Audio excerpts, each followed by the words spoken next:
We are getting ready for the first pair in the Top Alcohol Dragster Final Four here at Pomona. It'll be Russ Conroy against this man, Brooks Brown, in the nitro-powered dragster. But first, let's go down to Steve Evans with a report on what's happening to Pat Austin and that possible engine problem. After all the smoke we saw to Pat Austin's car the previous round, we came to their pits expecting to see an engine change. They arrived here expecting to do one.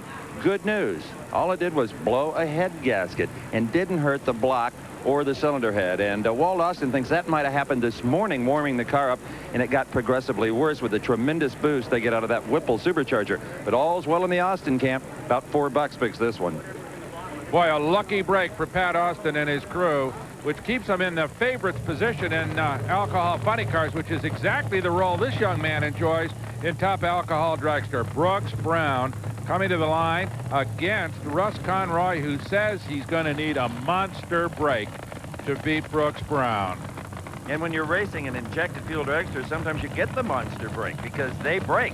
They are so hard on parts, they tend to shock the tires loose. A lot can go wrong with one of those cars.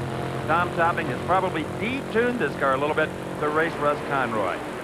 Conroy whips Brown on the lights, but then the blower belt comes off his car, and Brooks Brown wins it at 584, only 218 miles an hour. Let's go down to the starting line. Bob Fry is with the car owner, Tom Topping. He's got to be pleased, headed for the final round. Well, a 584 there. You pleased with that? Yeah, very pleased with that. We're trying to keep it consistent. We've got an 84, 86, and 88. We keep stepping up a little bit like that, we ought to be able to win this thing, maybe. Some people say these cars can't last 4 rounds. You have to prove them wrong. Yeah, I think we'll prove that wrong. It hasn't hurt apart all so far this week. We'll just keep trying. Another great job. And by the way, your pants are on fire.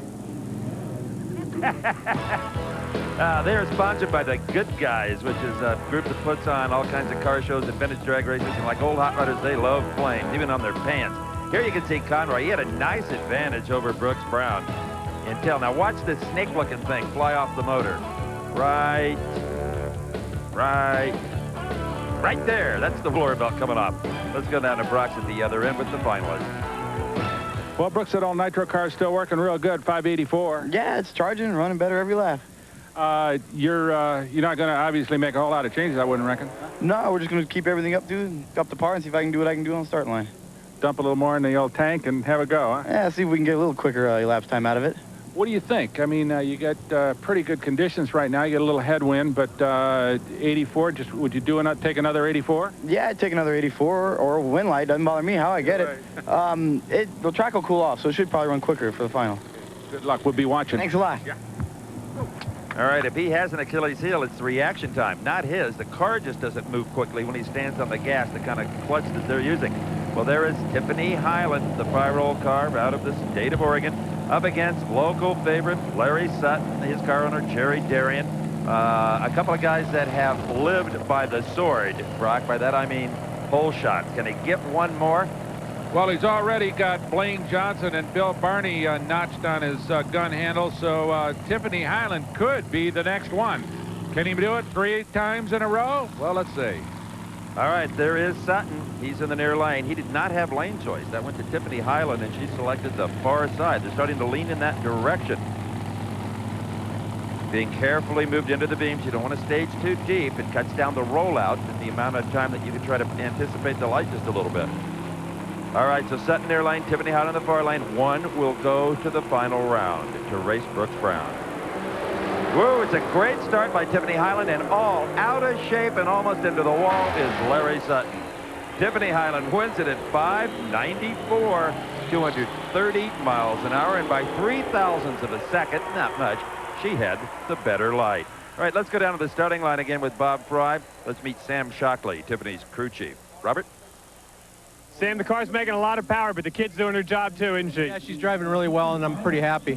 Really surprised the car's made those 3 good 590 runs in a row?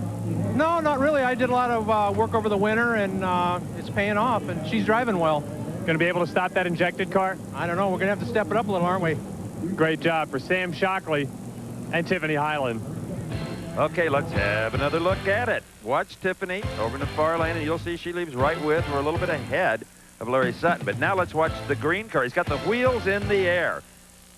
Right now, it goes into a horrible shake. You can see the body panels all vibrating.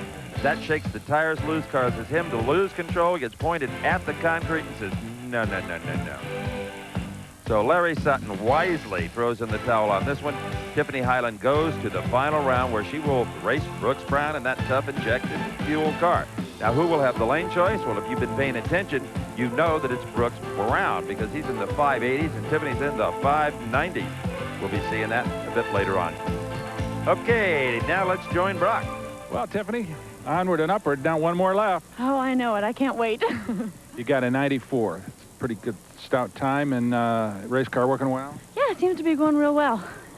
Brooks laid down an 84, so you may have to step up a little bit. Is there anything left in here? Oh, I think Sam will be able to do something to me. Okay, good luck. Thanks a lot. See you in the final.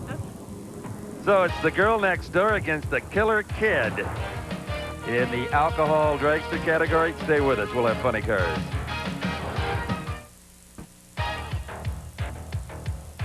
A quick word about NHRA Now, presented by Castrol GTX. It's a 24-hour drag racing information line with the latest info on your favorite drivers and events. Call 1-900-468-NHRA. You'll be billed by your local phone company. Well, welcome back to Pomona, everyone. I'm Steve Evans along with Brock Yates and Bob Fry. And here we go into the semis of the blown alcohol cars. And there is the crowd favorite, I guarantee you, Lou Gasparelli. And here burning out is the invader from the east, the Winston champion, Bob Newberry. This is truly east meets west, Brock. No question about it. And I'll tell you what, Newberry's going to have his hands full with Lou Gasparelli. He's run really well at Pomona. He knows this racetrack very well. And as you say, if there's any reason to hope for some kind of psychic support from the fans, he sure has got it here because, as you said, Bob Newberry all the way from back east runs the entire Winston Championship Tour, though, and he's been here a bunch of times, so it isn't like he's a stranger to Pomona. And one other ace that Gasparelli is holding is lane choice, and he's selected the far side. I personally don't think there's any advantage in lane choice right now, other than maybe a psychological one. I mean, every advantage you could possibly have makes you feel a little bit better about the race. Well, there is a man right there that is about as cool a head as there is in this business. He doesn't ever seem to get rattled. He never seems to show a lot of emotion, but you can be sure in the seat that he's in right now, it takes a ton of emotion to run one of these things properly. Well, Lou Gasparelli has never been accused of being without emotion, as we'll see if Gasparelli proceeds through this competition. All right, Gasparelli over on the far or right-hand side of your screen as we look head-on. Bob Newberry's connected in New York. You see the body start to rattle from the torque of the engine. They're pre-staged. Newberry's in, Gasparelli's in. Newberry sound asleep. Gasparelli, huge hole shot. Newberry charges. It is not enough. The Southern California product, Lou Gasparelli, goes into the finals at 599.234 to Newberry's 599.231. The difference was off the mark. Bob Fry? 599 against the Winston champ. After you guys broke in qualifying last week, did you ever figure you'd get to the finals this week? Well, we went home and we just put all of our old parts back together again, and this is what it shows. Lewis put two good runs back to back, Bob. Yeah, we're happy. We've never run fives at Pomona, and this is, I guess, it might be our day. They've run 2 5s, and they beat number 1. Bob DeVore has been a big part of winning combinations in the alcohol ranks for many years. Look at Gasparelli. He not only cut a tremendous light of 4.2, Newberry was way off his game with a 5.1 light. So Gasparelli theoretically could have run about a 6.10 and still have beaten Newberry. Gasparelli had a bigger speed, even though here it appears, I guess just a camera angle, that Newberry is charging. All right, terrific race. Gasparelli to the final. Here's Brian. I'll tell you what, Lou, it don't get a whole lot closer, a lot better than that. Both 99s, you got him on a hole shot, just a super drag race. Oh, boy, it sure felt good. Real pleased that we did beat him, obviously. Sure. And to beat him is in such a great race. I mean, it's just perfect. You just had him a wink off the line and just held it. You both, as I say, ran identical ETs. You were a little bit quicker to the thousandths of a second. I think a 99.4 to a 99.5 or something like that. Well, to be truthful with you, I didn't know what happened. I promised myself I wasn't going to look over there. I was going to run Lou's race, and that's what I did. Race car held together, no problems, no oil, no anything? Oh, the car's great. The crew, man, I mean, they've worked hard all week, and they really deserve it. We're going to take this race. Go get them. Good job. Thank you very much. Not bad for a bunch of old parts, as his crew chief Bob DeVore said. All right, who is going to race Lou Gasparelli in the final round? Will it be Pat Austin? A lot of people would bet on that man, #2 in the world last year, which was a shock that he wasn't #1. All right now, as Pat Austin backs up to face his own uncle, Bucky, let's again go down to Brock with a guy who's got to be, well, a bit demoralized at the race that we just all watched. Bob, it's one of those deals that you just hate to see somebody lose. I mean, it was a classic drag race. Just couldn't be a whole lot closer than it was. Well, I think Louis deserved the win. From what I understand, the numbers were a 99 to a 99, and Louis left on me first, and that's what it's all about. When you drive good, you should win.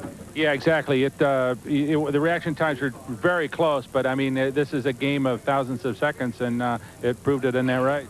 Well, we had hoped to be there first, but Louis really deserved that one, and it'll be a pretty good race with him in a final. Good. Well, we'll see that #1 car again. We'll be back. Thank you. Gotta admire that man. No excuses whatsoever. All right, Pat Austin and Bucky Austin.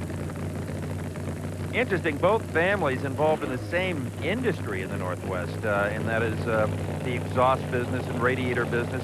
They're not a real close family. In fact, there have been some pretty good feuds over the years between the two of them, but they all seem to be smiling and not exchanging speed secrets, certainly, but at least cordial each other, Brock.